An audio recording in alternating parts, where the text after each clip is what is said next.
I'm Falcon, and today on Game Ranks we bring you the best new iOS and Android games of June 2017. Quick disclaimer, these are paid games. There is also a free game list we do every month that's already up. Number 10 is Foulest. The concept of this game is you're an owl who is trapped in hell, but that's pretty much irrelevant. If you can imagine a game that's like Super Meat Boy, Downwell, and Flappy Bird combined into one thing, that is the best description I can give you. Your owl flaps a lot like Flappy Bird, except for you have some more directional control, obviously, and you have to navigate around enemies and obstacles in chambers, one after another. Now you yourself can act as a weapon, but you can also get some weapons, and it's just a really unique game. I don't know whether to call it a platformer or really what even to call it, but it doesn't matter. It's a fun game that I think you'll enjoy. It's out on iPhone right now, not Android yet, but they do say it's coming soon, which is good because it's really enjoyable. Number 9 is Forma 8 Go, which is an interesting game. It's kind of a flying Metroidvania, and it's been in development for a very long time. It was announced in 2012, actually. A PC and console version of the game is out, and people really liked it out on those platforms. It's now here on mobile, where you get to experience a probe exploring a new planet that's extremely visually pleasing to see, and on top of that, it's a very good, actually somewhat original Metroidvania, which is, no complaints from me there. Number 8 is Oh Sir, the Hollywood Roast, which brings the insult simulator into Hollywood. Now, it's not a fundamentally different game, but expands on the original quite a bit. If you haven't played it, it's basically head-to-head insult construction. You have different characters with different insult elements, you put them together, and whoever has the best insults wins. It's kind of like a fighting game, kind of like a puzzle game, but always funny, especially to me when the insults themselves make absolutely no sense. It's one of those games where if you haven't tried this series, this is a good time to, because there's a lot more familiar faces in it, and I think if you enjoy this one, it's also worth going back to the original too. Number 7 is Run or Die, which is an endless runner that comes together to be much better than basically any other endless runner.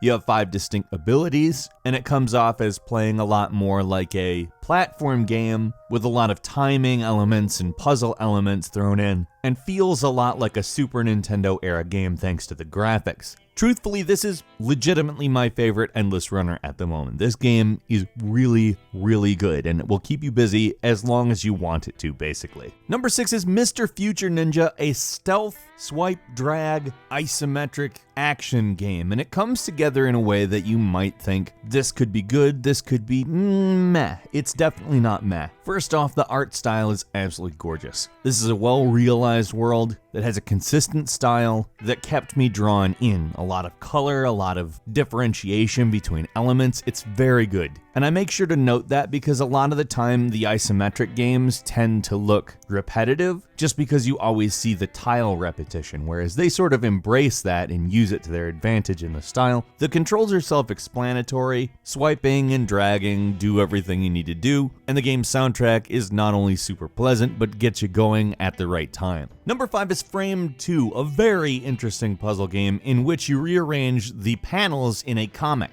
As you do so, the outcome changes, obviously quite drastically, and I think does this interesting thing where it makes you guess the consequences of certain orders of different actions. I think that this is actually a very innovative puzzle game in that it requires you to think ahead in a way that sometimes a shape-based puzzle game might benefit from, but doesn't necessarily make you do it. This game does, and not only is it fun, but it can be really funny depending on what ends up happening. Number 4 is Epic Little War Game, and if you played the previous War Game series games, this one brings a little bit more of a full-featured approach to it. First off, it's a turn-based strategy game that brings in some features along the lines of base building, as well as single-player and multiplayer modes. Now, I'll say I have some criticisms for the graphics. The impact font tends to make it look a little bit so-so at times, but the game itself is very, very worth overlooking the slightly outdated aesthetics of it, because this is one well-balanced game. It's complex, but at the same time, if you're a new player to even the turn-based strategy genre, you still have an in and you can still get good. It's basically what you would want out of the Little War Game series at this point. More, but don't mess it up.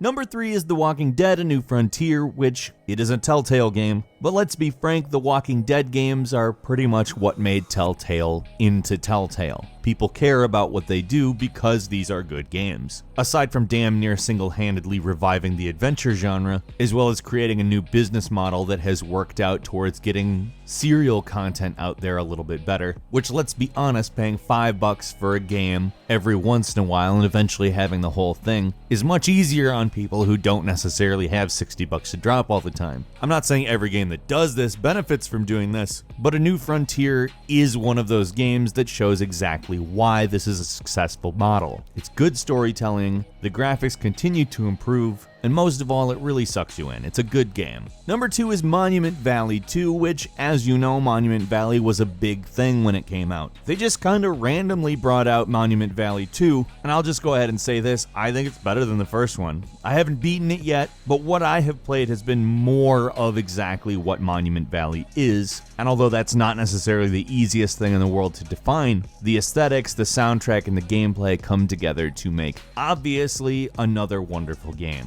And finally, number 1 is Farming Simulator 18, which is one of those games that has a bit of a learning curve, so if you happen to not have played a previous Farming Simulator, don't feel like you're the only one who doesn't get it. And there are some people who end up playing this game and find that it seems a bit tedious, but the thing is that's what farming is. And Farming Simulator 18 does a good job of focusing that into an actual game. Now, it doesn't really have a story, it's really just your goal is to have a profitable farm, and that's pretty much it. But I mean, there's a lot to do. There's 50 different vehicles, tractors, construction equipment, tillers, land development, irrigation systems, and a few new additions like sunflowers to the crops and pigs to the livestock. Farm Simulator kind of continues to be that weird kind of, I don't know why I play it, but I like playing it game. It's a good time killer and actually manages to make you feel like you're accomplishing something, even with minimal actual emotional investment, which that in of itself, in today's world, is a miracle. Couple of bonus games for you. First is Ace Attorney Dual Destinies, which, let's go ahead and say it, Ace Attorney is always entertaining. It's a fun mystery solving game where you put together clues, and it's worth it for the sense of humor alone. And Slay Away Camp, which is a kind of horror puzzler, but really what it does is play with horror themes via dark comedy. It's got some great puzzles, and it's actually a very pretty game. It's definitely worth a shot. What was your favorite iOS or Android game this month? Leave us a comment, and if you like this video, click the button. If you're not subscribed, now is a great time to do so. We upload brand new videos every day of the week, and the best way to see them first is, of course, a subscription. As always, we thank you very much for watching this video. I'm Falcon. You can follow me on Twitter @FalconTheHero, and we'll see you next time right here on GameRanks.